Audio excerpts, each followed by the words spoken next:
Hello everyone, আশা করি আপনারা সবাই ভালো আছেন আর আমরাও ভালো আছি। এখন বাজে বিকেল 5টা আর আমরা বেরিয়ে পড়েছি পদ্মার পাড়ে ঘুরতে যাওয়ার উদ্দেশ্যে। আমরা যেহেতু রাজশাহীতে থাকি আর রাজশাহীতে পদ্মা নদী আমাদের বাড়ির পাশেই অবস্থিত, আমাদের বাসার পাশেই অবস্থিত, সুতরাং আমরা বিকেল হইলেই পদ্মার পাড়ে ঘুরতে যাব, কিছু সময় স্পেন্ড করব, ফুচকা খাবো, চটপটি খাবো, ঝালমুড়ি খাবো। এগুলো আমাদের মোটামুটি রেগুলার রুটিনের মতোই, বাট রেগুলার রুটিন হইলেও রেগুলার যাওয়া হয় না, বাট আমরা কিছুদিন পরই আসি, এখানে আসি, ঘুরতে ভালো লাগে। কারণ এখন স্পেশালি এই সময়টা বর্ষার সময়, এখন নদীতে অনেক পানি হয়ে গেছে।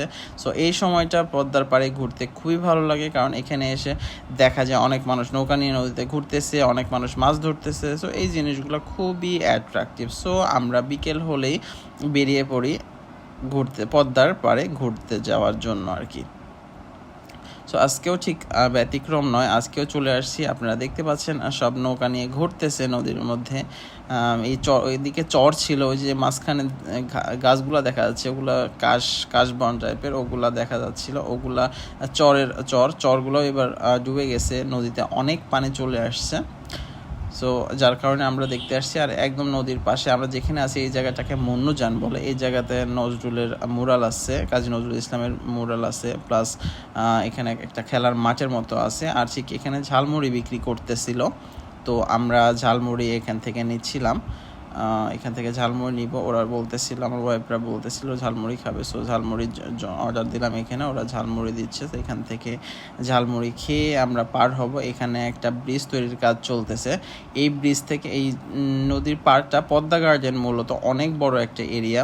সো এই দিক দিয়ে এই ব্রিজটা হয়ে গেলে আমাদের একটু কম, মানে ইজিলি আমরা পার হইতে পারবো। কারণ এখানে একটু জায়গার জন্য আমাদের অনেকখানি ঘুরে এই পাশে পার হইতে হয়। ব্রিজটা হয়ে গেলে আমরা ইজিলি ওই পার থেকে এপারে চলে আসতে পারবো।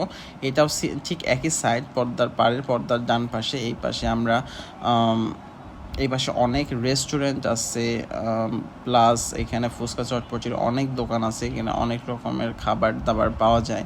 সো এইগুলো হচ্ছে ফুচকা চটপটির দোকান, আপনারা দেখতে পাচ্ছেন। আর সামনে হাতের ডানে হচ্ছে রেস্টুরেন্টগুলো আছে, এবং বাম পাশে এগুলো, এই রেস্টুরেন্ট যাদের, তাদেরই ফুচকা চটপটির জন্য আলাদা এই জায়গাগুলো করা। বাম পাশে, ডান পাশে রেস্টুরেন্ট, এবং বাম পাশে হচ্ছে ফুচকা চটপটি খাওয়ার জায়গা।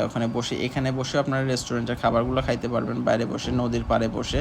সো এটার নাম হচ্ছে রিভার কুইন। এটা রেস্টুরেন্ট, প্লাস এখানে ফুচকা চটপটিও এখানে সেল করে। তো এছাড়াও আরও অনেক দোকান আছে এইদিকে হচ্ছে আপনার এটা মূলত একটা মেলার মতো জায়গা, একটা পার্মানেন্ট চিরস্থায়ী মেলা মতো পরিবেশ এখানে আর কি। সব সময় অনেক লোকজনের ভিড় থাকে, স্পেশালি এখন তো যেহেতু নদীতে পানি আসছে, অনেক লোকজন এখানে আসে, আমাদের মতো সবাই ঘুরতে আসে, ঘুরতে পছন্দ করে যারা, তারা সবাই এখানে আসে। আর এখানে অনেক দোকান, যেমন অনেক চাটনি বিক্রি করতেছে, অনেক ধরনের চাটনি, পেয়ারা, এই জিনিসগুলো এখানে বিক্রি করতেছে। আর এই পাশে এখানে খাবার পানির একটা ট্যাঙ্ক আছে, এটা সবাই যে কেউ এখান থেকে পানি খাইতে পারে। আর এই পাশে ফুচকা চটপটির দোকানগুলো, এই জায়গাগুলোতে আমরা নিয়মিত আসি। শুধু আজকে না, আমি প্রায় 10-12 বছর থেকে এখানে কন্টিনিউয়াসলি যাতায়াত করি।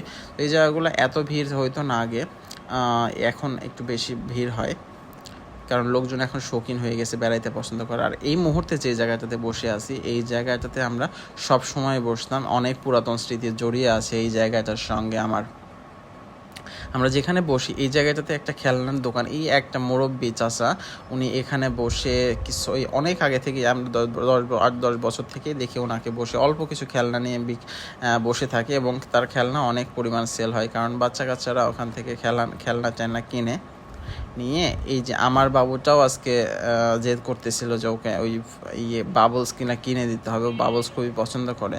সো ও যখন জেদ করতেছিল, তো আমি বললাম যে দাও, কিনে দাও। সো পরে আমি ওর মাকে বললাম কিনে দিতে, পরে আমি আবার, ওর মা বললো তুমি কিনে দাও, সমস্যা নেই। তো আমি ওকে কিনে দিলাম বাবলস, এবং দিয়ে ওর মা বাবলস ফুলাচ্ছিল, আর খুব মজা করে ও বাবলসগুলোর মধ্যে খেলতেছিল। তো বিষয়টা খুবই মজার। আমার ছেলেটা বাবলসটা খুবই পছন্দ করে, সো যেখানে যাই, কোনো মেলা দেখলে, খেলনার দোকান দেখলে বাবলস নেবে। তো এটা হচ্ছে সেই জায়গা, আমি একটু ঘুরিয়ে দেখানোর চেষ্টা করতেছিলাম যে এই জায়গার সাথে আমার স্মৃতি 10-12 বছরের স্মৃতি জড়িয়ে আছে। এই জায়গাতে আমরা নিয়মিত এসে বসতাম। আমার গরম লাগতেছিল, আমি অনেকটা ঘেমে গেছি। এই জায়গাতে অনেক সুন্দর সময়, অনেক গরম লাগতেছিল। তো তারপরে ওরা আবার একটু খেলতেছিল, আমি ভিডিও করতেছিলাম। খুবই সুন্দর, ছোট বাচ্চা যখন খেলে যে বিষয়গুলো খুবই আনন্দদায়ক। আর নিজের বাচ্চা যখন খেলে তখন বিষয়টা আরও আনন্দদায়ক। এটা দেখতে খুবই দৃষ্টিনন্দন একটা সিনারিও। তো ওখান থেকে পার হয়ে আসলাম আর একটু সামনের দিকে গেলাম। সামনের দিকে যে এটা পদ্মা গার্ডেনেরই অংশ। এখানে এটাকে কি বলে, দোলনা টাইপের, এটার নাম আমি জানি না, আপনারা জানলে কমেন্ট করবেন। তো এখানে বাচ্চারা, অনেক বাচ্চা বড় সবাই খেলতেছিল এটাতে।